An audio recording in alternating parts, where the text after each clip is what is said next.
was just screaming his name, like, Baker, Baker, you good? Come on, pick it up. We want a challenge. So this is throughout the game, not just on. Yeah, and he was just looking at me like. Can you tell when a quarterback is starting to? What's up, Niner Empire? Jerry Fresh here with another Fresh Perspective podcast. Solo today, guys. I really have been under the weather, so I haven't had any time to get together with anyone else and make a podcast. I've just been here. I've been going to work, of course, because you got to make that money. But overall, I think because of the weather change, it's getting a little colder out, and going from the summer to cold is just something that's going to get you sick. Anyways, we're going to get to that Browns game because that was an exciting game. I'm going to give you some details on some things that I saw and what I learned out there. But before I get there, if you don't know, it is Breast Cancer Awareness Month, and I am a strong advocate for finding a cure to breast cancer. And some people out there might say there is no cure and it won't happen, but bringing the awareness and understanding other people's stories is huge for me. I'm not so much on trying to find the cure as I am trying to get people to understand that there is something greater and there are things that are out there that is greater than the problems you have in your own life. Also, that you're not alone if you're going through a battle with something. We can relate to each other. I think that's what humanity is, and we'll bring us close together. For those of you who don't know, some years back, I lost my mom to breast cancer. Now, that was a very hard time in my life because it was almost like losing somebody suddenly, like in a car accident or something like that. And what I mean is that I had no awareness or understanding of what breast cancer truly is and what it does to a person. Now, my mom, a strong woman, always happy, always joyful. Now, she would tell you, if you need to be told something about yourself, she would most definitely tell you. But I watched this strong woman, as you can see my voice is going, I watched this strong woman go through a battle with a foe that I could not see. And it truly changed the way that I view just diseases as a whole. You know, how you look at things and how you go about your day, and just kind of consider that not everything is in plain sight. You know, right? There's not everything is just what you can see in front of you. So I watched the woman, the role model who taught me how to do everything that I know how to do. I watched her fight a battle with something that I couldn't see and she couldn't see. Now, the doctors could see and they could say all this kind of stuff, but to the general population, we don't really know. I can't look at these cells and know what they are and really identify what cancer truly is. You listen to Jerry Fresh with a Fresh Perspective podcast, But when I got the opportunity to truly experience what this is, it brought a whole new level of awareness and sympathy for those who have been through this and who's going through this, who have lost people or who even have overcome it. It's not something that's you just kind of say, well, it's like a game that you play on the football field and you win and you lose. It's not that easy. Long story short, I watched a strong woman who taught me how to be strong and how to stand up to those who would bully and would hurt others and myself. I watched her dwindle away against this monumental foe. And what I want to do is I want to encourage those out there who believe that there's a battle between breast cancer and there's winners and losers. In this battle, there is no losers. You know, I know we've been trying to get it. I know these day and age, every kid's a winner. You know, not everybody should get a trophy, you know. But in this case, it's a lot different because the fact that someone is standing up. It reminds me of the story of David and Goliath, when David, just a young boy, faces a huge giant. I think the first victory, the strongest thing that you get, is that this young man who had no chance against this huge giant decided to fight. And I believe that's what faith is, and it's stepping up and saying, I'm going to fight. So everyone who has entered into this battle with breast cancer is a champion because they've decided to fight, right? And I believe that when we need to be more supportive and understanding and research what it is to have this battle, because they're already champions. So for everybody out there who has overcome, who has survived, who has lost loved ones to this, just know that your loved ones, they are champions, no matter if they're living right now or if they're past, because they decided to fight. And that's what we have to encourage others to do. Because none of us will want to be put into that arena and to fight against cancer or breast cancer.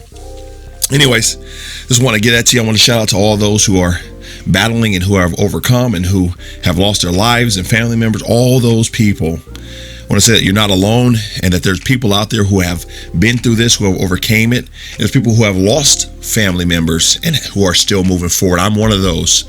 Man, after my mom passed, I didn't know how I was going to move forward. I didn't know how that was going to work out, but it did. So I want to encourage you. You're listening to Jerry Fresh on the Fresh Perspective podcast. So anyway, I didn't want to go too far on that tangent. I just wanted to give you encouragement on that. Now, moving along to that game Monday night. Let me tell you something about that game Monday night. Before games like that, especially primetime games, this situation was unique with the 49ers because, you know, I was talking so much, not crap to other people. Like, I wasn't going out there trash talking other fans, but what I was doing was I was being very bold with my statements on my YouTube channel, whatever. I was just like, the 49ers are different this year. The 49ers are good this year. They're great this year. I was there predicting the scores and doing all that kind of stuff. But then here's the opportunity to show it, right? We're 3-0 going into this game and everybody's watching. I got coworkers who's been like, the 49ers aren't that good and they're going to get crushed tonight. And I got friends who are at the game. And so I'm sitting there like, this is about to be, I was thinking about worst case scenarios. Like, what happens if the 49ers decide and they're going to lose this game? That is what scared me. Like, I just really thought that the 49ers might go out there and just decide, you know what? I'm not going to play like I know I can, and I'm not going to communicate the way I know and I'm going to do turnovers. Like, that was initially what I was thinking, like, here we go. Like, is this going to happen? And then I thought about the Browns, the opportunity they had on prime time with all the talent. Now, yes, a lot of people will say, I knew the Browns weren't that good. But just think about some of the players, you know, the Baker Mayfields and the OBJs, all those players, you look at them and you're like, if they ever get on the same page, they have the potential to be great. And for some reason, every team gets excited when they play against the 49ers. They want to play their best. And I thought, this is going to be the time when the Browns wake up and they play against the 49ers and they just come on at our house, on TV, in prime time. They're going to embarrass us. So I was stressed, right? Palms are sweating. I'm sitting there. Then I have to get up and it's time for kickoff. So kind of want to walk you through the game. I'm Jerry Fresh, listening to the Fresh Perspective. So I'm standing up and I'm ready to go. And that first series, you know, you can just kind of see that, okay, Baker Mayfield, he's going to throw it. They're going to play this game through OBJ. They're going to do some trickery. So I'm like, all right, man, this is going to be a game. That's what I thought. Right off the bat, I was like, man, they're already, Freddie Kitchens is coming out with a game plan. He's like, you know what? This is going to be unconventional, but I have to do what I have to do to win. So that initial series from them, I'm like, all right, here we go. Then Baker Mayfield overthrows OBJ, I believe, or no, he throws the ball. I forget what receiver it was. I don't know if it was Callaway, whoever it was. It looked like it was almost a catch, but he was out of bounds. He didn't get both feet down. We got off the field. Even then, I'm like, man, you know what? They look like they're going to be throwing the ball, and he could have caught that. Like, I'm thinking in my mind, like, they have opportunity. They got a chance. They're going to play pretty good here. Then we get on the field, and let me tell you something. This is partially why my voice ain't the way it's supposed to be, because when that first play went and Matt Breida ran that ball and the hole opened up and the man sis, I was screaming like my hair was on fire. I couldn't believe it. Like, I'm talking about, because what I did was I didn't hang out with nobody. I wanted to watch the game by myself, because I just feel like sometimes I'm that kind of fan that I gotta focus. Like, it's almost like I'm the coach. You know what I mean? I got to stay focused. So I'm sitting there and I'm watching the game, and he starts that run and I go crazy, absolutely insane. I'm like, go, go, go, you got this. Like, I'm screaming, I'm yelling, I'm excited. So we're doing good, right? We're moving and stuff like that. You're listening to Jerry Fresh and the Fresh Perspective podcast. We're moving, we're doing great, we're doing awesome. Then I believe that next play, that next series, you could see Nick Bosa the boy is good.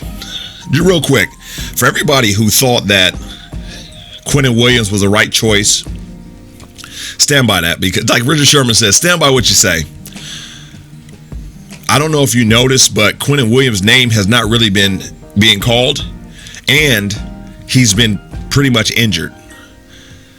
Nick Bosa has most definitely, even in not being 100%, shown his ability. And this was the first game that they claimed he was 100%.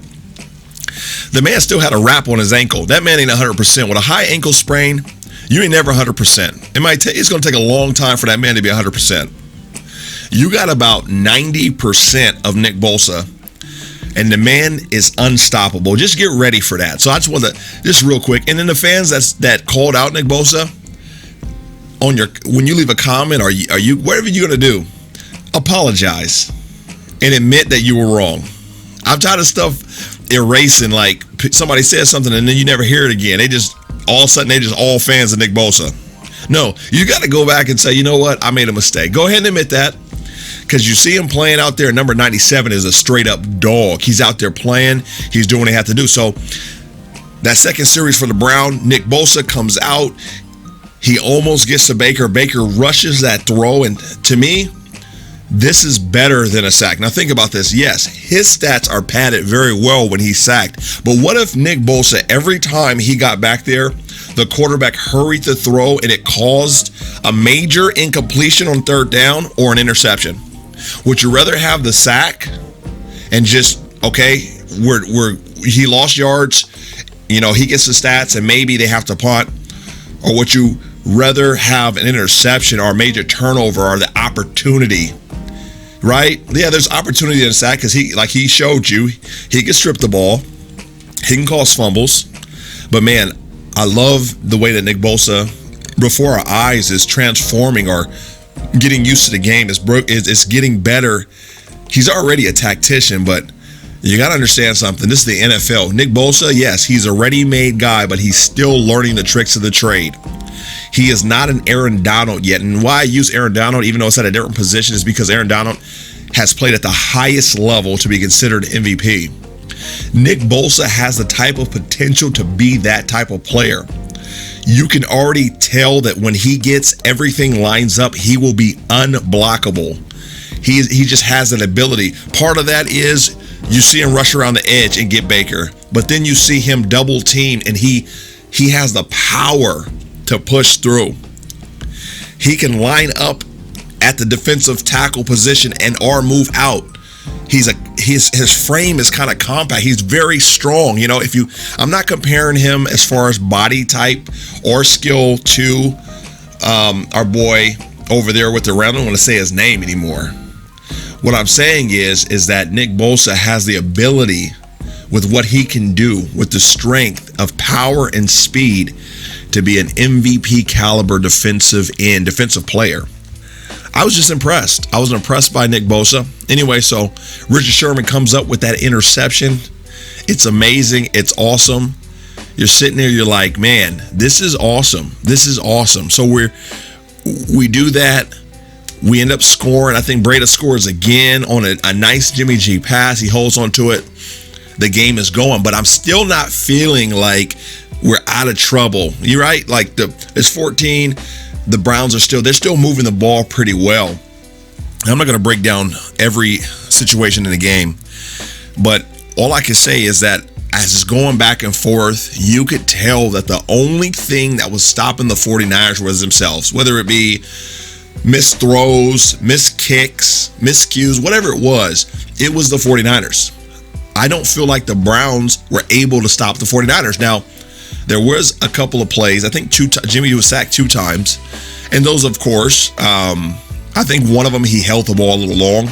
And when I say held the ball long, I don't mean that he held the ball because he was waiting for somebody to get open. I think he can hold the ball, but when there's nothing like that, you got to think. Myles Garrett is a player that had already had, he came into the game, 6 sacks, 7 sacks, I don't know. You're thinking in your mind, like, I can't wait too long. I need to throw this ball away. I don't feel like I see Jimmy G throw the ball away ever. So that was one thing I would desire for him to do, because, again, not just the sack when you lose yardage and it gets us out of field goal range, but also there's also always an opportunity for a sack fumble opportunity that will just destroy us, right? When that momentum starts switching, and we've had it before. So I would love for Jimmy G to get used to throwing that ball away, get out there, and, that time clock in his head, when he goes back, he needs to fire the ball off. Now, I'm going to give it to Jimmy. The game that he was supposed to play, he played it. Now everybody's like, your weakness is Jimmy G. You know what? If this defense keep getting better, Jimmy G, he progressed in this game. Why? Because he didn't make a turnover. If we have a defense that continues to get better and Jimmy G continues to play like he played without giving the ball away, I'll take that, because that's championship football. I watched Patrick Mahomes go all the way to the playoffs. I watched the Rams go all the way to the playoffs, the Chiefs and the Rams, and I watched those high-powered offense. But for the last few years, several years, the team that has the better defense is the one that wins, and they don't turn the ball over. The 49ers play one of the best in the Kyle Shanahan era, one of the best whole games, sound games. I think we got like 4 penalties, but that was when we started to break down towards the end. I love the way the 49ers played this game. I had a friend that was there. He sent me a picture standing in the crowd with some mutual friends. This friend happened to be a Browns fan and basically said that the atmosphere at the game was like a college game. And if you know anything about college games, is that they are hype. It's fun. It's cheering. It's yelling. You can see it. You even see it on the TV. You know that it's fun. Like, if you've never been to a college game, you just see people with the painted chest and the mascots, and you're like, this is hype. It's fun.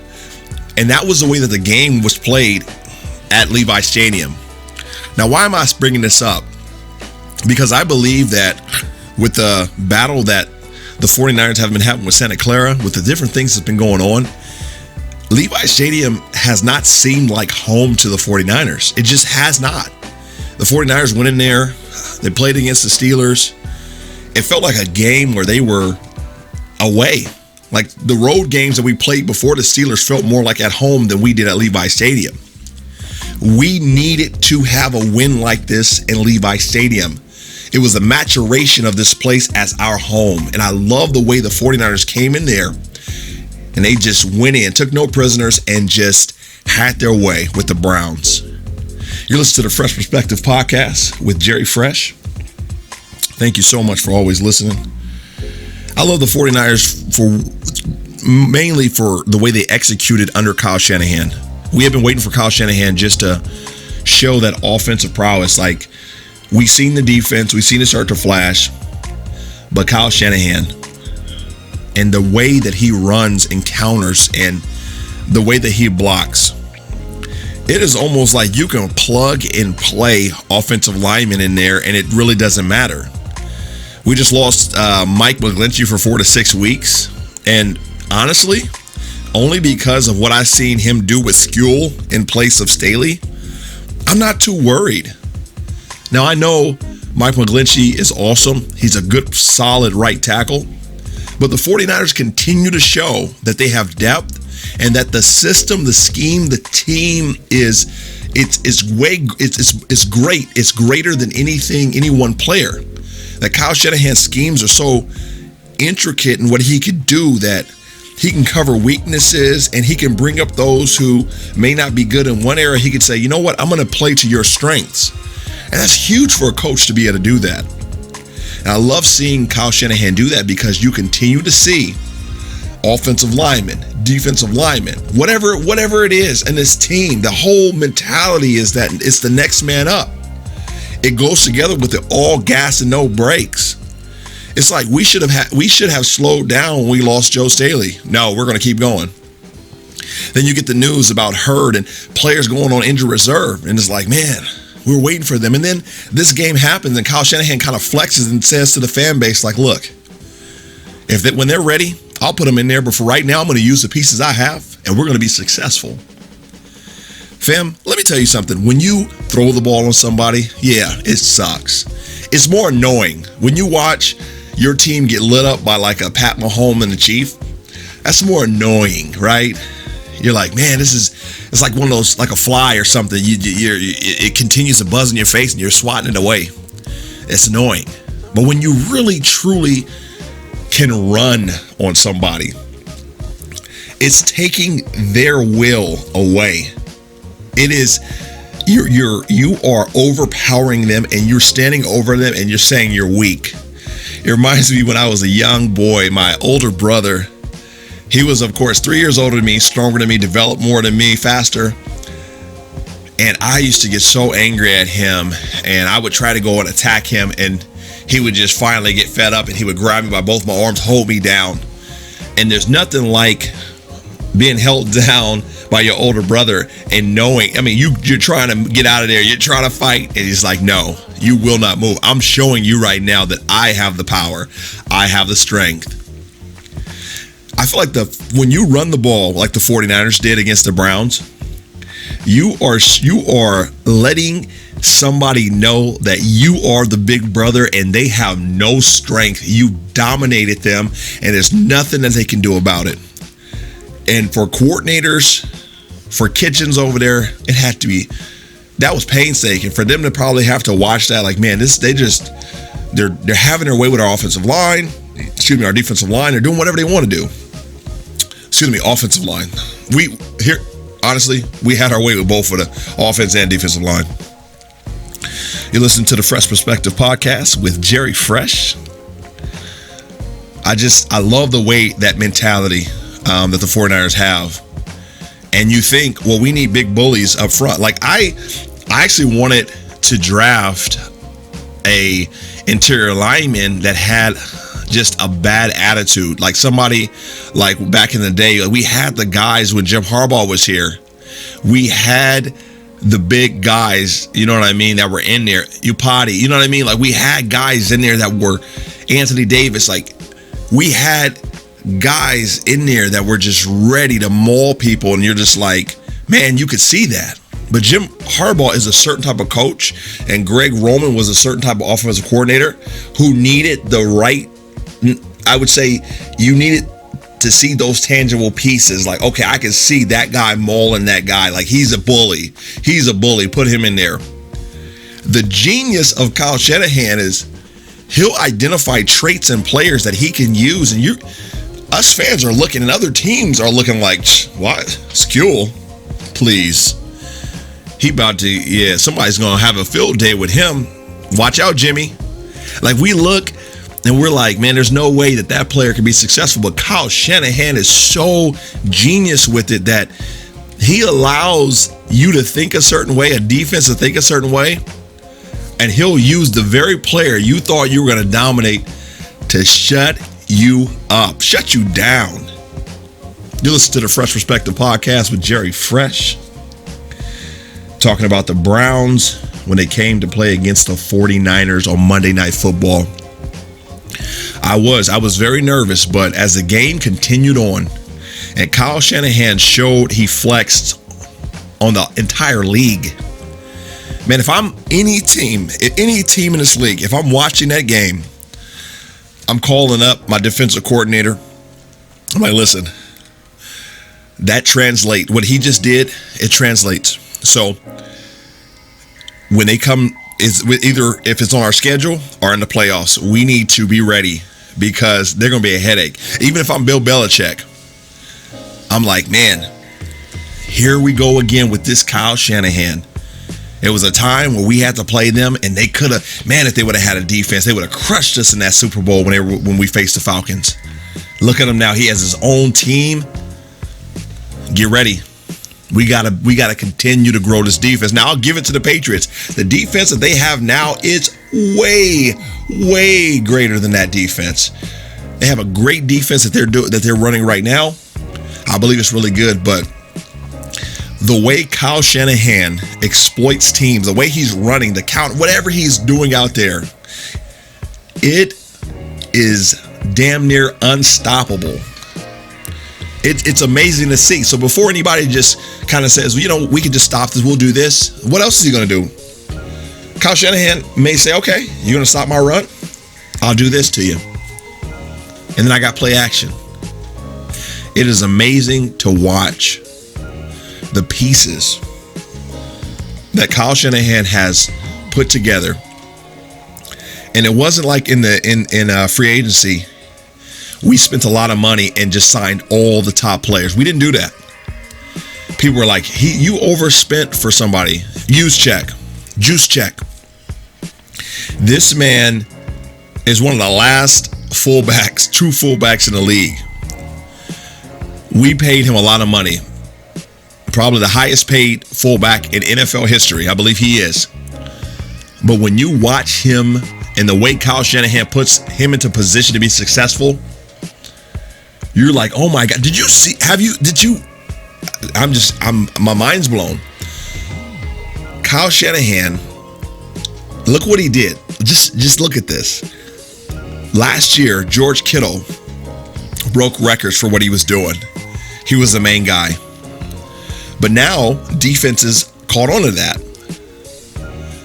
So now look at what he has Juszczyk doing. Because nobody's planning for the fullback. Juszczyk has kind of taken the role, not that he's in the tight end position, but he began to move in such a way you're like, wow, he's catching passes now. Okay, Kyle Shanahan said, you want to take away Kittle? Here's Juszczyk. And then you even see Kittle do an end around out of the backfield, and you're like, whoa.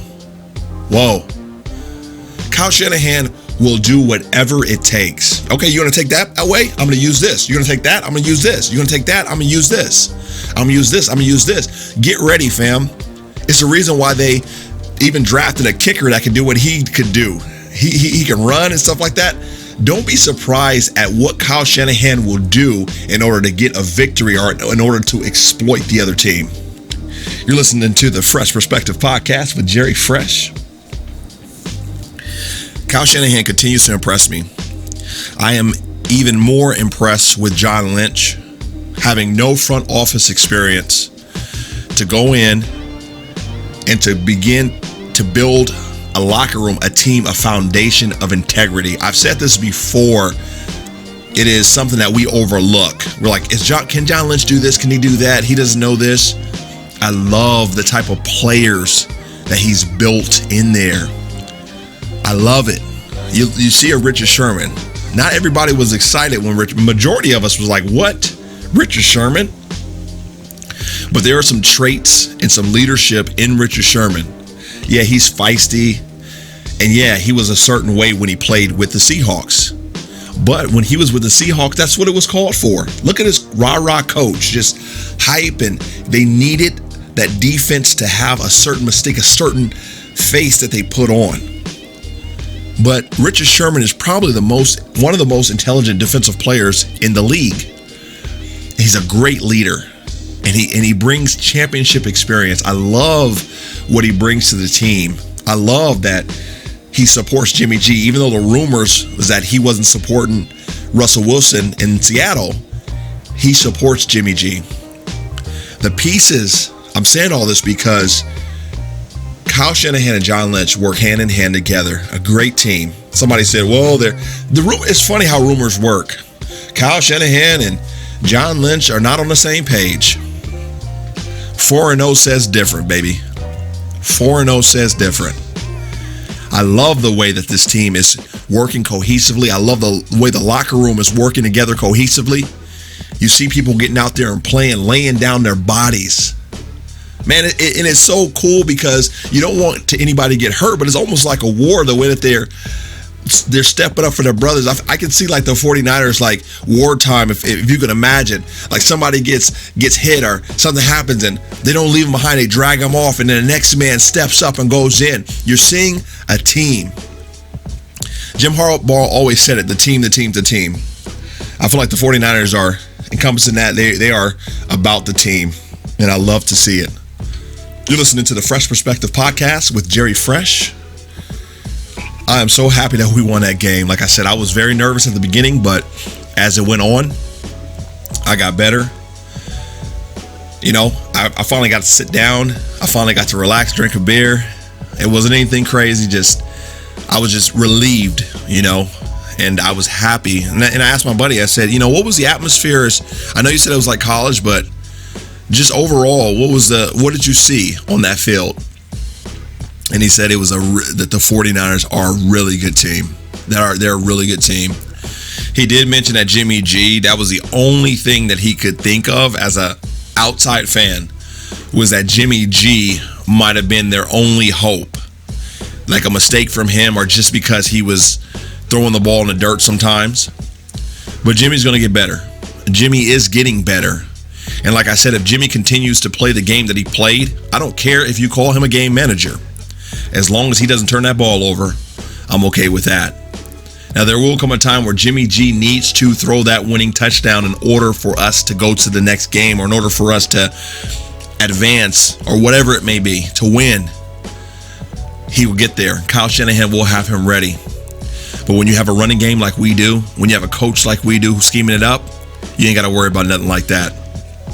49er fan, once again, like I told you in the beginning, this is Breast Cancer Awareness Month, and I wanted you guys to really understand that there's people out there who are going through, and they need your prayers and your support. And those of you who have been going through, who have lost loved ones like myself, or who have family who are going through the battle, or you're going through a battle yourself, know that you are not alone, and that my prayers are out to you, and that my condolences are with you. We're all in this together. We're all humanity, and we need each other. So when you see that pink being donned on NFL Sunday, on Thursday, Monday, whenever you watch football, know that it's not just a color that's just being nice. They're representing something deeper. There's lives that have been lost, and there's a battle that's going on out there. Have sympathy, understanding. Thank you guys so much for always watching these podcasts. Thank you so much for your subscriptions, your comments, your likes, your shares. Continue to do so. We're getting more and more subscribers all the time, and it's awesome. I am at, I believe, close to 1,300. No, actually, I believe I don't even know where I'm at right now. It's either 13 or 1,600. I'm hoping I'm closer to 16, but I think it's at 13. Thank you guys for that. All right, guys. You guys have a great night. Until next time.